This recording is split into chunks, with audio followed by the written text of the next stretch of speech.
I told you, serve the food. Please, he's sick. Mom, what did you just do? Your wife forgot her place. Edward, she wouldn't let me stop. He's burning up. She said I still had to serve everyone. Don't embarrass me in front of this family. Your family. I run this house. In this house, I make the rules. My son's wife is only good for giving birth and washing dishes. Margaret, you've done such a beautiful job with this party. My son works hard. He gives me the money because he trusts me to take care of this family. What is she talking about? Is there more food? Eleanor, food now. Don't keep everyone waiting. She'll bring it. She knows better than to make me ask twice. Edward, your mother said I couldn't stop yet. I still have to serve the coffee. Eleanor. He's burning up. I told her. I told her 3 times. She said the guests come first. We're leaving right now. Edward, wait. If I just leave the dishes like this, she's going to... I don't care what she's going to do. Look at me. When did he start running a fever? Last night, I told her this morning, I asked if I could take him to the pediatrician before the guests arrived. She said the party comes first, that I was being dramatic, that every baby runs a little warm during teething. This isn't teething, Eleanor. He's soaked through his onesie. I know that. I've known that for hours. I didn't know what else to do. She was standing right there the whole time. She's going to be angry. Eleanor, you're afraid of her. In our own house. Please, Edward, let's just go before... We're going. Get your bag. Yes, I need police at this address. My family is inside my home without my permission. My wife has been forced to work while caring for our sick child, and I believe something more serious is happening here. Please hurry. I didn't want to make things worse. You didn't make anything worse. I need you to just breathe. I've got you both now. This is my house. You have no right to be here. Ma'am, I need you to step back. Get your hands off me. Ma'am, that's an assault on an officer. You need to calm down right now. Let go. This is my property. Sir, stop right there. What's in the folder? It's nothing. Family paperwork. Hand it over, slowly. Hayes, you need to see this. What is it? Mr. Bradley, is this your signature on the deed to this house? That's not my signature. I've never seen this document in my life. Everything he has, he owes to me. I raised him. This house should have been knowing. Ma'am, you need to calm down. What did the nurse say? Ear infection. Fever's high, but they said it's treatable. They gave him something to bring it down. He's going to be okay. He's going to be okay. The police are going to want us at the station, aren't they? Dennis is meeting us there once the doctor clears Oliver to go home. I told him we'd come as soon as we could. Edward, what was in that folder, the one your cousin had? I don't know yet, but it had my name on it. And it wasn't my handwriting. Your mother had me sign in at the bank 3 times this month. She told me it was for you, updating some paperwork on the house. I never did it. I kept saying I forgot my ID. Why didn't you say anything? Because I wasn't sure. Because it felt wrong, but I didn't have proof. And every time I brought up anything about your mother, you'd get this look, like I was attacking someone you couldn't afford to lose. I didn't want to be wrong and lose you over it. You were never going to lose me over telling me the truth. I know that now. I didn't know it then. Oliver? Whatever this turns into, the folder, the deed, all of it, we're facing it together. No more solving things alone in a kitchen full of dirty dishes. Right this way. My own mother did this to my wife. On my son's first birthday, so I called the police on her. Did I do wrong? Let me know your thoughts in the comments.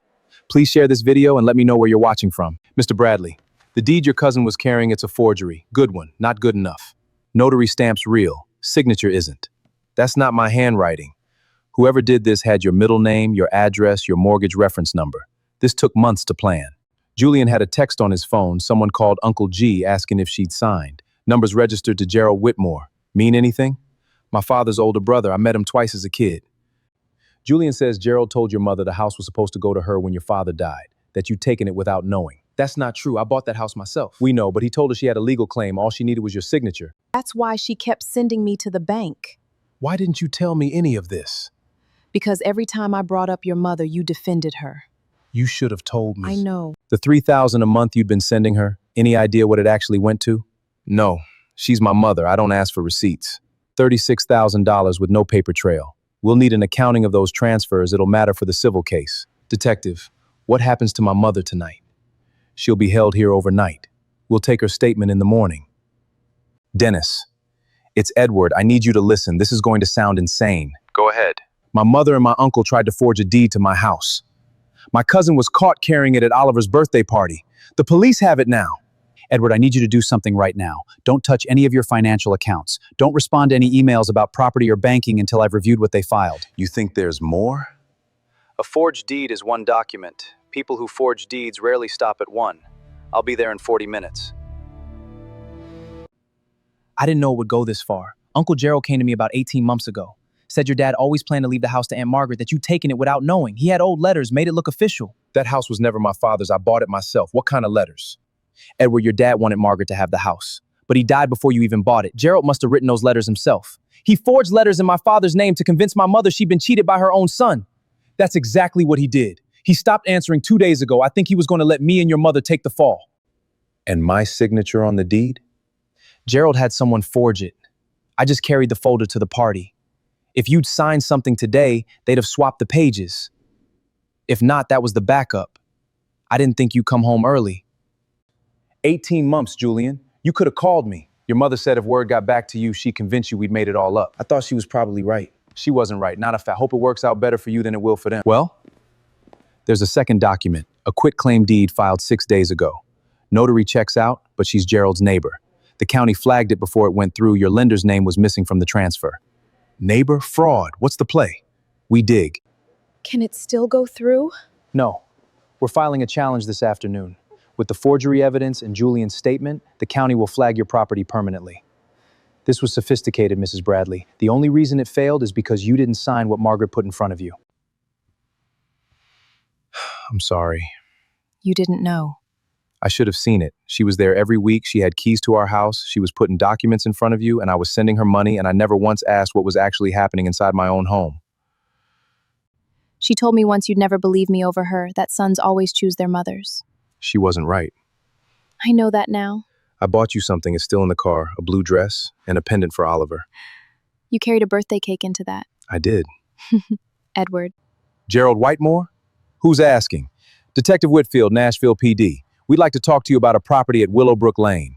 Never heard of it. I haven't been to Nashville in years. That's interesting, because your phone number shows up in about 40 text messages to a Julian Whitmore over the last 2 days, all about a deed transfer.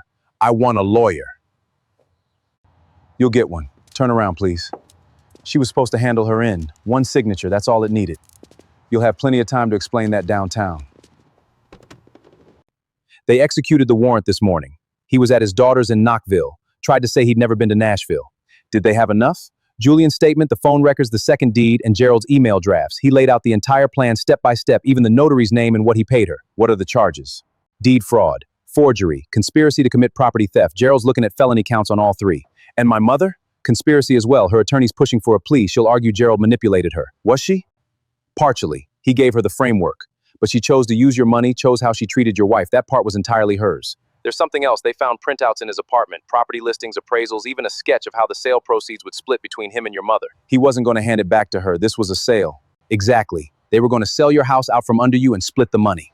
30% of my life is in that foundation, and it's sitting in photos on a stranger's laptop. It's not happening. Titles flagged, criminal cases moving, and once the civil suit's filed, any assets Margaret has left go under a line. Good. Let's end this. Good.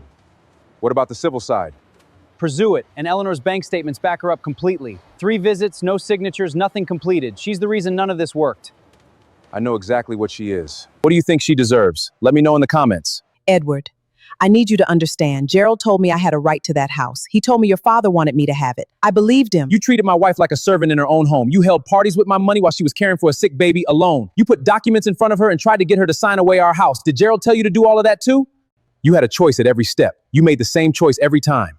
She was never good enough for you. I was protecting you. Everything I did was for you. Eleanor didn't sign those documents. She protected me. She protected our son. She did it alone for months without asking me for anything. That's what protecting someone looks like. Edward, please, I'm your mother. Whatever I did wrong, doesn't that count for something? It counts. It counts for exactly what it is. You held my 6th son's birthday hostage to build a case for a lawsuit against me. You let my wife go hungry in her own kitchen while you told 20 relatives how well you'd raised me. And the whole time you were planning to sell the roof over our heads. Edward, please, let me explain. Gerald said... I don't care what Gerald said. You're 61 years old. Nobody made you shove a police officer. Nobody made you scream at my wife. Nobody made you put papers in front of her 3 separate times, hoping exhaustion would do what persuasion couldn't. Edward, I didn't mean for it to go this far. Will I ever see him? Oliver? I don't know. Right now, I can't picture it. Maybe someday, if you actually understand what you did instead of just being sorry you got caught. That's not today. Don't call this number again. Your attorney can contact Dennis. He wants you to drop it. Thank you For what? for coming home early. I should have come home earlier. You're here now. Do you think it's really over? The case? All of it? Dennis says the criminal side will take months, the civil side longer. But this part, this house, this room, the three of us, this part's already over. This part's ours again. I used to think loving someone meant not making them choose between me and her. You never should have had to think that at all. Happy birthday, buddy. The real one, this time.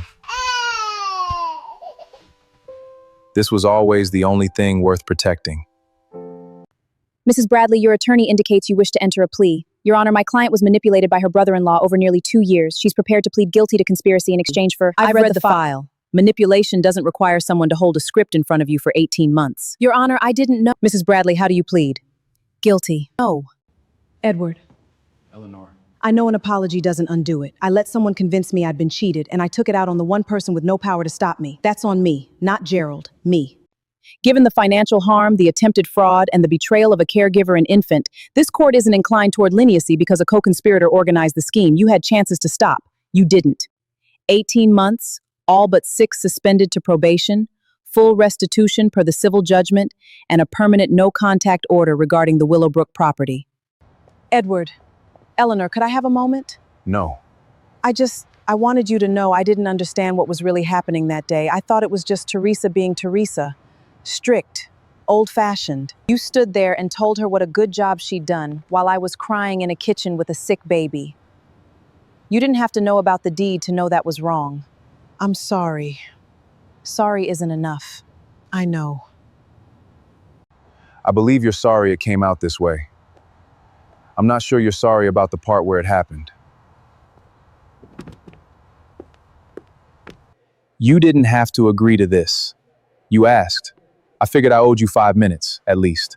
The DA offered probation and community service, given I testified against Gerald and cooperated from the start. No felony on my record if I complete it clean. That's good. Good. I got a job. Warehouse work, nothing exciting.